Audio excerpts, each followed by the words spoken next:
Hey everybody, welcome back to the channel, Farmington Famous, and I'm Randall. Today we're going to be diving into the world of traditional grapes versus muscadines.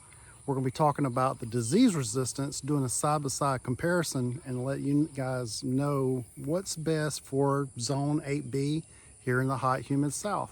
Let's go ahead and get started.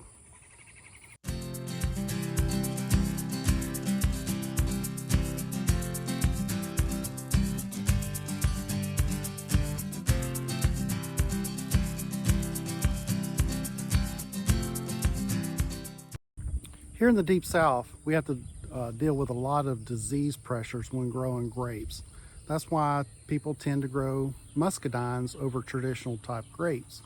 Here behind me we have Thompson, it's called Thomcord, which is a cross between a Thompson Seedless and a Concord.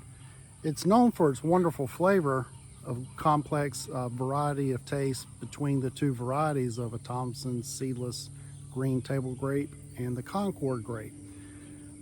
Even though we can get nice clusters of grapes like this, that is wonderful for just walking by and picking and harvesting and putting on your table for everyday eating, we also have to deal with not so wonderful clusters like this one right here behind me. We tend to see a lot more fungal disease on the Thomcord. I have to say that overall, the vine has grown very well here, and we do see little leaf spots and stuff, evidence of disease like on this leaf right here, and then evidence of disease like on these little grapes right here. And you typically have to spray in order to get nice big thick clusters like this. So although Thomcord does grow okay here, you still may want to spray something like a fungicide in order to control some of these disease pressures. Some of the disease we have to deal with is Pierce disease, especially with traditional grapes. Pierce disease is the big hindrance here in the hot, humid, deep South. Now, let's go on and let's talk about some of the other varieties. Okay, here we are in front of our Ison's Purple Muscadine vine. Now, my thoughts on the Isons for the South: a true muscadine like Ison's Purple is completely bulletproof. If you're looking to get good quality eating grapes in a mass amount on a very nice looking vine, muscadines are the way to go. And in particular, I'm very happy with this Ison's Purple. Isons themselves are known as a muscadine breeder. So you can look at all the different varieties they offer. They have a huge selection of and a rainbow of different flavor profiles, different color profiles.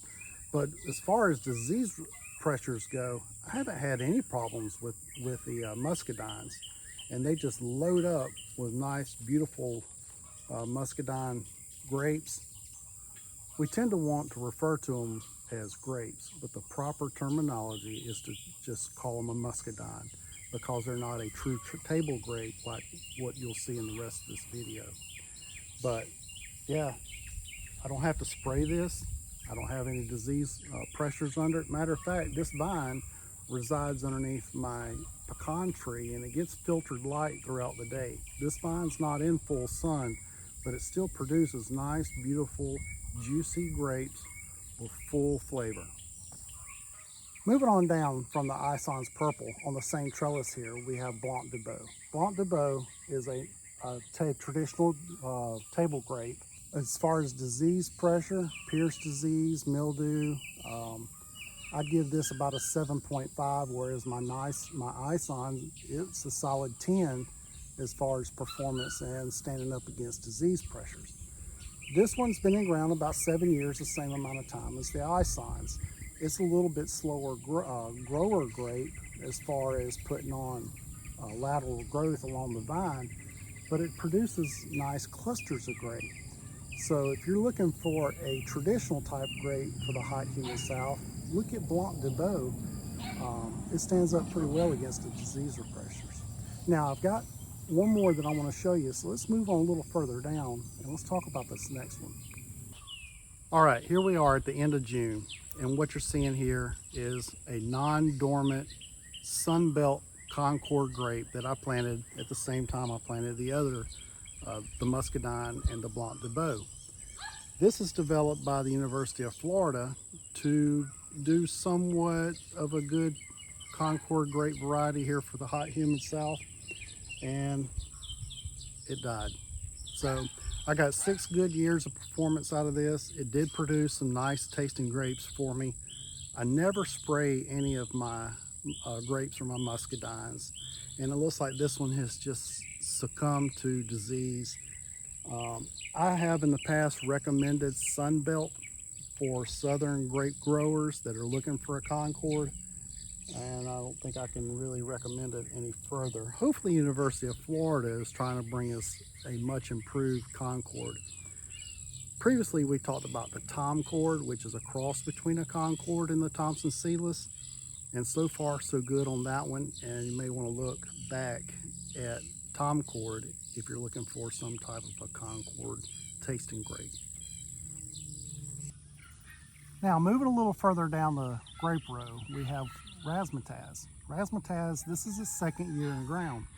I've trimmed it way back because I was trying to trim it to a central leader, and so I ended up having to cut a little shorter than I wanted to, so hopefully it will recover a little bit. The special thing about Razzmatazz is it's a seedless muscadine, and you pay a heavy price to get a seedless muscadine. I tried finding Razzmatazz. There's only like 2 suppliers that even are contracted to sell it because it's a patented variety. How do I rate Razzmatazz? You know, I don't know. On my scale, it's about a 6. As far as performance, it does okay. It's a muscadine. It's going to stand up against the disease pressures just like any other muscadine would. But if you look, there's 2 special things, one of it being seedless. The number 2 is it continually bears grapes. Once it starts maturing the grapes, it goes all the way to your first frost, still producing these little clusters of grapes. They don't get much bigger than maybe the size of a dime. Not much bigger than that. You know, they get a little, maybe double that size. Whenever they're ready, they'll turn a nice red color. You can walk by, grab these off in handfuls and put the whole thing in your mouth and eat them skin and all, so you don't have to deal with seeds. That's another one of the benefits. It's a novelty to have. Would I grow it as far as, you know, trying to produce some good, edible, enjoyable grapes? Probably not. So, yeah, Razzmatazz.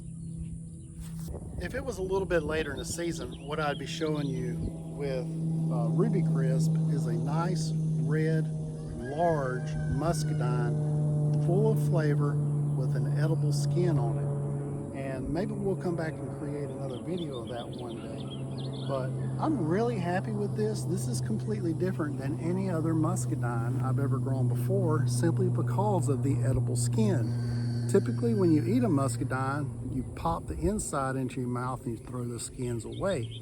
Whereas this is a thin husk, and with it being so thin, it also binds to the inside, so it's not as easy to get the inside out. This is way more of a type of a grape that you would pop the whole thing in your mouth, spit the seeds out. And so that's a little bit unique, a little bit different, but it has a wonderful flavor. Disease resistance? Well, with any other muscadine, it holds up very well against the disease pressures. Puts on a ton of grapes. This is its 2nd year in ground. It was planted at the same time as my Razzmatazz, and you can see how much more growth there is on it, which I would rather have more growth out of a larger muscadine. And I'm really looking forward to one day this one filling up its length of trellis so that I can enjoy all these wonderful grapes that they put. We have Southern Home. Southern Home was developed by the University of Florida, and it's a combination between a bunch grape, traditional grape, and a muscadine, tending towards heavy on the muscadine. So it does very well with the disease pressures. It's a nice ornamental type of variety because you get these wonderful looking leaf patterns along your muscadine vines, kind of like a maple leaf.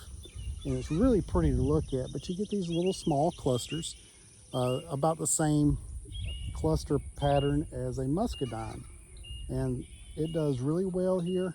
And although that I haven't actually tasted the fruit off this vine, we've got some growing here on the back and along different areas. But this has only been in ground about 2 years also. So we're going to get some fruit off of this. We're going to sample this later on this year. But so far, really, it's a good hardy vine. I can't wait to see what type of flavor notes that the bunch grapes bring into this. All right, we're going to round out this video with our last 2 grapes we're growing. We haven't been able to evaluate much of it. Right here we have Everest Seedless grape. And so far, I'm getting good results out of it. This is a southern variety of a bunch grape. That's the reason I added it, because it was in the southern variety column. I understand that it being a bunch grape, it's probably going to have Pierce disease and maybe some mildew pressures on it. So this is probably going to be another one that we're going to have to pay attention to, see how it performs, and provide updates for you later. But as far as vigor, I got this bare root, put it in the ground 2 months ago. I'm getting good growth out of it, nice vigorous growth. Everything that we have out here is on irrigation, and so it gets fertigation, irrigation.